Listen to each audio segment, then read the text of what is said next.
बिस्मिल्लाहिर्रहमानिर्रहीम। अस्सलाम वालेकुम स्टूडेंट। 10th class biology. आज का हमारा टॉपिक लंग्स कैंसर। हम डिस्कस कर रहे हैं रेस्पिरेटरी डिसऑर्डर कि इंसान का जो हवा का रास्ता है वहाँ पे इन्फेक्शन जो है, बीमारियाँ जो हैं उनके बारे में हम बात कर रहे थे। सो आज का टॉपिक है लंग्स कैंसर, फेफड़ों का कैंसर। एक बात याद रखिएगा कि जहाँ भी वर्ड कैंसर आए उसका मतलब ये होता है कि वहाँ पे सेल्स डिवाइड हो रहे हैं, तकसीम हो रहे हैं और वो बेकाबू तकसीम हो रहे हैं। ठीक है, उनकी तकसीम कंट्रोल नहीं हो रही, इस चीज़ का नेम है कैंसर। फॉर एग्जांपल अगर आप कहते हैं स्किन कैंसर है तो इसका मतलब क्या है कि स्किन के सेल्स अनकंट्रोल डिवीजन शो कर रहे हैं। अगर आप कहते हैं ब्लड कैंसर है, उसमें भी टाइप हैं, वाइट ब्लड सेल ल्यूकीमिया आपने 9th क्लास में पढ़ा होगा। फिर इसी तरह आरबीसीज का कैंसर है, तो अगर आरबीसीज का कैंसर है तो इसका मतलब यही है कि red blood cell uncontrol divide कर रहे हैं। अगर वाइट ब्लड सेल का कैंसर है तो वो डिवाइड कर रहे हैं। अगर माउथ कैंसर है तो इसका मतलब माउथ के कुछ स्पेसिफिक रीजन में सेल्स डिवाइड हो रहे हैं।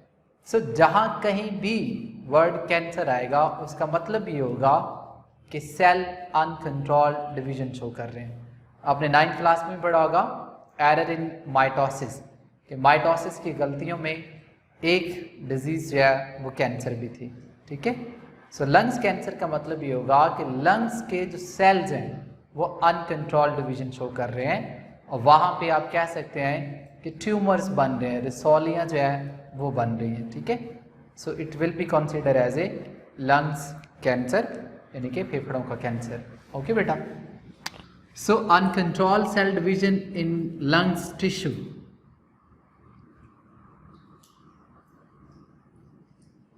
uncontrolled cell division in lungs tissue will be considered as a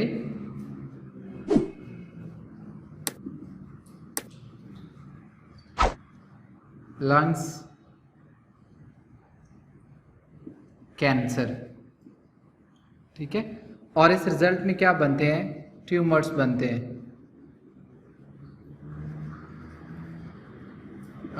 रसौलियाँ जिसे आप कहते हैं। ठीक है, ये बनेंगी। सो हमारे लंग्स के किसी भी रीजन में, आउट इनसाइड, कहाँ भी अगर सेल बेकाबू तकसीम कर रहे हैं और उसके फॉर्म में रसौलियाँ बन रही हैं तो हम उसे कहेंगे ये लंग्स कैंसर है। ठीक है, अब ये जो लंग्स कैंसर है, इट मे हैपन कि यहाँ से ट्यूमर्स वो इन्वेड कर जाएं। इन्वेड मतलब फैल जाएं इनटू नियर बाय एरियाज, यानी वो जो कैंसर के सेल्स है ना, कैंसर सेल्स वो क्या करते हैं? फैल जाते हैं, तकसीम करके आगे पीछे चले जाते हैं। आपने 9th क्लास में पढ़ा होगा बेनाइन ट्यूमर एंड मैलिग्नेट ट्यूमर्स। तो लंग्स कैंसर बेनाइन भी हो सकता है और मैलिग्नेट्स भी हो सकता है।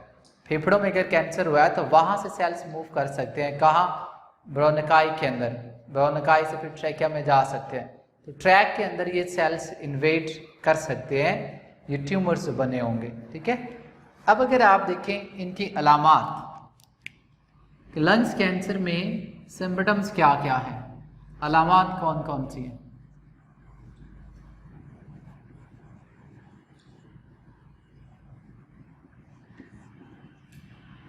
अलामात में अगर आप देखें तो कफ विद ब्लड। ठीक है, आमतौर पर आप इसे कहते हैं खून की खांसी।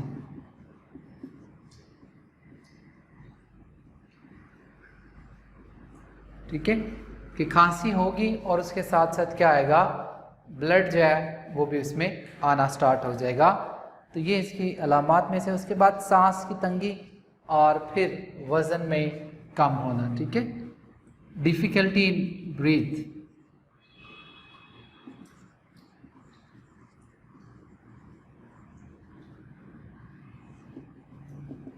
in breathing process, मतलब क्या है कि सांस लेने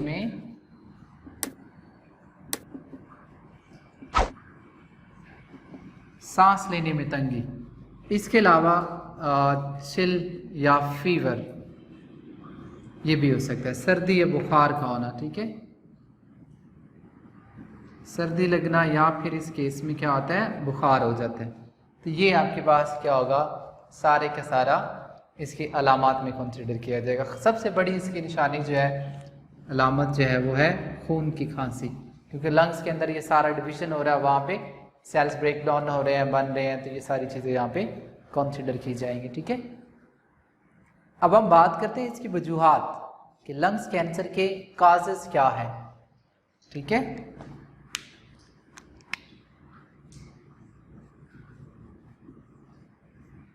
वजूहात, ओके, अगर आप इसकी वजूहात की बात करें ना, तो ज़्यादातर स्मोकिंग को लिया जाता है। ऐसा नहीं है कि सिर्फ स्मोकिंग है, इसके साथ किसी किस्म का इन्फेक्शन भी हो सकता है, like viral infection, fungal infection, ठीक है, फंजाई की वजह से होने वाला इन्फेक्शन, या फिर बैक्टीरियल इन्फेक्शन, ठीक है, ये इसकी वजूहात होता है। लेकिन अगर आप इन सब में से देखेंगे तो सबसे ज़्यादा जो कंसीडर किया जाता है वो है स्मोकिंग। स्मोकिंग, सिगरेट पीना, ठीक है, इसके अलावा भी बहुत सी चीज़ें इसके अंदर आ जाती हैं। अब होता क्या है, ऐसा क्यों कहा जाता है कि स्मोकिंग इसकी वजह है, तो उसकी रीज़न ये है कि देखें, अगर आपके पास लेट्स सपोज 100 लोग ऐसे हैं जिनको लंग्स कैंसर है, यानी फेफड़ों का कैंसर, तो 100 में से 70 वो लोग होंगे जो स्मोकर होंगे, ठीक है, मतलब जो स्मोकिंग करते होंगे उनको लंग्स कैंसर होगा, और 30% होंगे जो नॉन स्मोकर होंगे, ठीक है। अब स्मोकिंग से क्या है, इसके अंदर बहुत ज़्यादा केमिकल्स होते हैं, ठीक है, केमिकल्स, बहुत ज़्यादा केमिकल इसमें प्रेजेंट होते हैं, और वो कार्सिनोजेन्स होते हैं। Carcinogen that mean cancer causing, cancer पैदा करने वाले केमिकल वो उसके अंदर मौजूद होते हैं। उससे फिर क्या होता है, लंग्स कैंसर के चांस जो है वो ज़्यादा हो जाते हैं, ठीक है। अब स्मोकिंग, एक तो ये है कि बंदा सिगरेट जो है वो खुद पी रहा है, धुआं उसकी बॉडी के अंदर जा रहा है, रेस्पिरेटरी ट्रैक में जा रहा है। एक होता है पैसिव स्मोकिंग, जो कि दूसरी स्मोकिंग से भी ज़्यादा खतरनाक है, ठीक है। अब पैसिव स्मोकिंग में क्या होता है,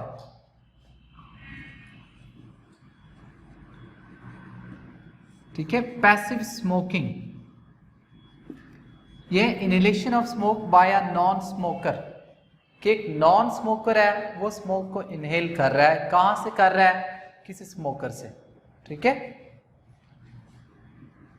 inhalation of smoke by a non smoker,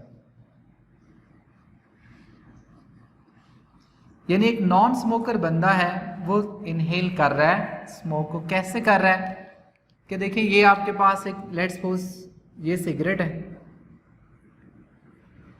ठीक है, यहाँ पीछे लगा होता है फिल्टर, फूफ सा एक होता है यहाँ से। अब देखिए इधर से धुआं तो जा रहा है पीने वाले के अंदर, लेकिन यहाँ पे जो जल रहा है ना, इधर भी स्मोकिंग हो रही है, इधर भी धुआं निकल रहा है। अब ये धुआं बगैर फिल्टर के है, तो इधर पास अगर कोई बंदा बैठा हुआ है और वो सांस ले रहा है, तो ये धुआं उसके रेस्पिरेटरी ट्रैक में चला जाएगा। तो इस तरह की जो स्मोकिंग होती है वो होती है पैसिव स्मोकिंग, और ये ज़्यादा खतरनाक है एज कंपेयर टू स्मोकिंग, क्योंकि देखें यहाँ पे धुआं फिल्टर हो गया, ये नॉन फिल्टर है, ये फिल्टर भी नहीं हुआ धुआं, तो इसलिए ये ज़्यादा खतरनाक जो है वो कंसिडर किया जाता है। तो इसमें भी लंग्स कैंसर के चांस जो है वो होते हैं। अब चूँकि इतना है कि ये पैसिव स्मोकिंग उतनी ज़्यादा नहीं होती। अब एक बंदा हर वक्त उसके साथ तो नहीं ना बैठा होगा जो स्मोकिंग कर रहा है, ठीक है। बहुत रेयर चांस होते हैं कि ऐसा हो कि स्मोकिंग कर रहा है तो बॉस पास उसके बंदा रेगुलरली बैठ रहा है, ठीक है। तो वो जो पास बैठने वाला बंदा है वो जो स्मोक इनहेल कर रहा है वो ज़्यादा खतरनाक होता है as compare to other one, ठीक है।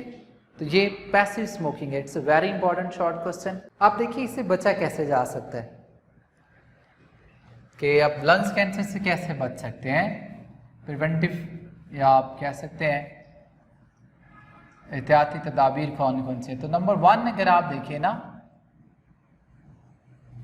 तो उसमें यही है कि आप लोगों में अवेयरनेस क्रिएट करें कि वो स्मोकिंग को छोड़ दें, ठीक है। स्मोकिंग जो है उसको वो छोड़ दें, ओके। क्योंकि देखिए मैंने अभी पीछे बताया था कि स्मोकिंग करने वाला बंदा एटलीस्ट कम से कम 4000 केमिकल को इनहेल कर रहा है और उसमें ज़्यादा सारे कार्सिनोजेन्स होते हैं। ये लंग्स में जाकर क्या करेंगे, कैंसर को डेवलप करवाएंगे। तो स्मोकिंग को रोकना चाहिए, ठीक है। एक स्मोकर बंदा है उसे चांस ज़्यादा है लंग्स कैंसर के as compare to a non smoker person, ठीक है। तो हमारा पहला स्टेप जो लंग्स कैंसर को कंट्रोल करने का वो यही है कि आप स्मोकिंग को रोकें। अब इसमें क्या है कि आपकी गवर्नमेंट बैन कर सकती है, ठीक है। ये उन चीज़ों को बैन कर दे, स्मोकिंग कंट्रोल करें, ठीक है। लॉ एंड ऑर्डर बना दी कोई ना कोई। अगर आप देखें एक बंदा स्मोकर है, पहले वो पीता था तो बाद में क्या कर दिया उसने स्मोकिंग लेफ्ट कर दी, तो उससे ये होगा कि उसके जो लंग्स हैं फेफड़े वो क्या होगा, वो आहिस्ता आहिस्ता साफ हो जाएंगे,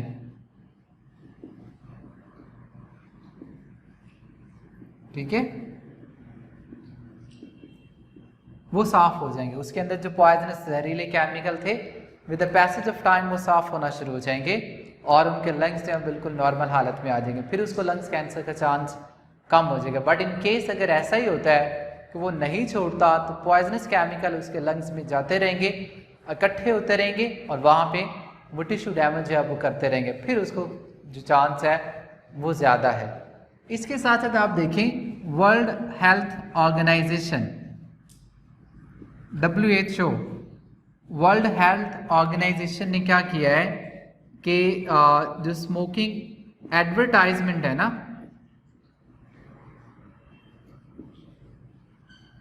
उस पर उन्होंने बैन लगाया हुआ है, पाबंदी है। आप स्मोकिंग सिगरेट की जो एडवर्टाइजमेंट है वो नहीं कर सकते, किसी किस्म की जो आपकी स्मोकिंग है से रिलेटेड चीज़ें हैं उसकी आप एडवर्टाइजमेंट नहीं कर सकते, ठीक है। तो ये भी एक वजह है कि ऐसे क्यों किया गया है, ताकि जो स्मोकिंग है उसको कंट्रोल किया जाए और उससे फिर क्या होगा लंग्स कैंसर जो है वो भी कम हो जाएगा, ठीक है। ओके बेटा, ये सारा जो है वो लंग्स कैंसर के बारे में था कि आप कैसे इसको कंट्रोल कर सकते हैं, क्या है, कौन कौन सी अलामात हैं। नेक्स्ट हमारा टॉपिक है बैड इफेक्ट ऑफ स्मोकिंग, यानी स्मोकिंग के बुरे असरात। तो लेट डिस्कस अबाउट इट, ठीक है बेटा। स्मोकिंग के बुरे असरात, बैड इफेक्ट ऑफ स्मोकिंग, ठीक है। तो इसमें फर्स्ट ऑफ ऑल तो ये देखिए ना कि स्मोकिंग के अंदर स्मोक करने वाले में केमिकल्स मैंने भी पीछे बताया था एटलीस्ट 4000 केमिकल प्रेजेंट होते हैं, ठीक है। उस टोबैको के अंदर जो सिगरेट हम पी रहे होते हैं उसमें एटलीस्ट 4000 केमिकल जो है वो प्रेजेंट होते हैं।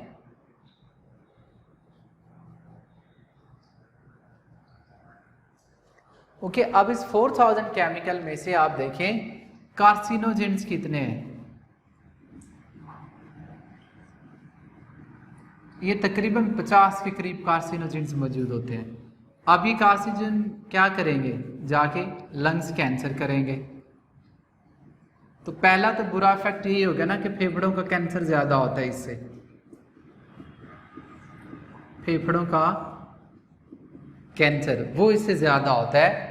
एक स्मोकिंग बंदे को कैंसर के चांस जो है वो ज़्यादा थे। इसके अलावा अगर आप देखें इसमें बहुत से केमिकल होते हैं, टार, निकोटीन, ये सारे ड्रग्स, ये एक्चुअल में बंदा क्या होता है एडिक्ट हो जाता है, इनका आदी हो जाता है, फिर उसके लिए छोड़ना बहुत ज़्यादा मुश्किल हो जाता है। ठीक है, तो ये सारे के सारे क्या है, स्मोकिंग के बैड इफेक्ट हैं। इसके अलावा अगर आप देखें तो स्मोकिंग के अंदर ऐसे केमिकल होते हैं जो प्लेटलेट्स को बढ़ा देते हैं।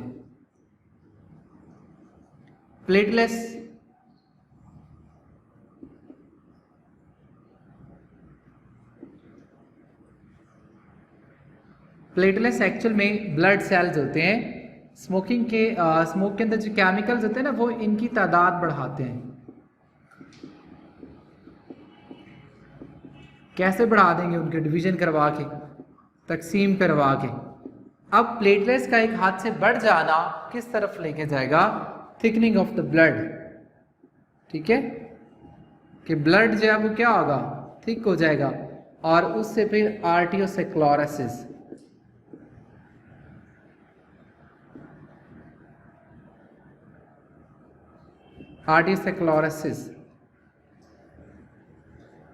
ये खून की नालियों की बीमारी है। इसमें खून की नालियां तंग हो जाती हैं, स्टिफ हो जाती हैं, आर्टियोसेक्लोरोसिस। आपने 9th में पढ़ा होगा।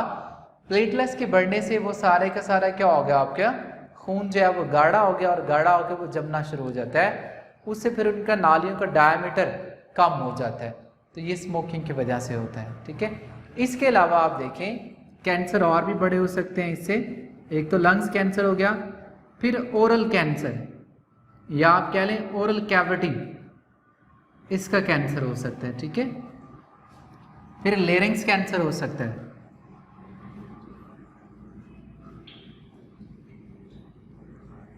लेरिंग्स कैंसर, ठीक है बेटा। लेरिंग्स मैंने आपको बताया था, सांस की नाली है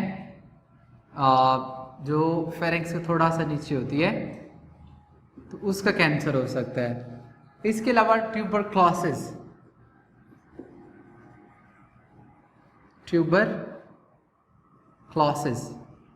उर्दू में इसको तपदिक की डिजीज कहते हैं। ये भी स्मोकिंग की वजह से जो है वो होती है। इसके अलावा किडनी में प्रॉब्लम्स हो सकती है, किडनी के में स्टोन बन सकता है, कैंसर हो सकता है, बहुत सी डिजीज, हार्ट की डिजीज जो है वो भी इसकी वजह से हो सकती है। ठीक है, इसके अलावा टीथ का कलर चेंज हो जाता है। आप स्मोकिंग देखिएगा, अमूमन टीथ जो है वो पीले होते हैं, या वो ऐसे होता है जैसे जंग लगा हुआ है, रंग सा उनके ऊपर चढ़ जाता है। तो ये भी स्मोकिंग की वजह से जो है वो ये सारा कुछ हो रहा होता है। ठीक है, तो स्मोकिंग एक्चुअल में इंसान को सर से पांव तक जो है वो असरअंदाज जो है वो कर रही होती है। ठीक है, इसके अलावा अगर आप देखें तो कार्बन डाइऑक्साइड के जो ऑक्सीजन है उसकी कंसंट्रेशन को भी ये मुतासर करती है, और इसके अलावा माशरे में भी इनको बुरा कंसिडर किया जाता है। ठीक है, हमारे आरबीसी के अंदर होती है ना हीमोग्लोबिन, उसकी ऑक्सीजन कैरिंग कैपेसिटी कम हो जाती है। ठीक है, यानी इसकी सलाहियत कम हो जाती है इन केमिकल की वजह से, खासतौर पर इन धुएं के अंदर कार्बन मोनोऑक्साइड। ठीक है, फिर एक सोशल स्टिग्मा भी है। आपको पता है कि एक स्मोकर को सोसाइटी में एक अच्छा इंसान जो है वो नहीं सोचा जाता। ठीक है, तो ये सारे के सारे क्या आपके पास स्मोकिंग के इफेक्ट हैं। समटाइम इट में हैपन चेस्ट कैंसर, वो भी इसकी वजह से हो सकता है। एम्फीसीमा, ये सारी रेस्पिरेटरी डिसीज जितनी भी है वो स्मोकिंग की वजह से हो सकती हैं। ठीक है, सो बेटा ये bad effect of smoking is important long question, lungs cancer is also very important long question. तो ये आज का हमारा लेक्चर था। आपका चैप्टर जो है वो खत्म हो चुका है। नेक्स्ट हम इंशाल्लाह आपके चैप्टर नंबर 2 होमोस्टेसिस जो है वो डिस्कस करेंगे। ठीक है, अल्लाह हाफिज़।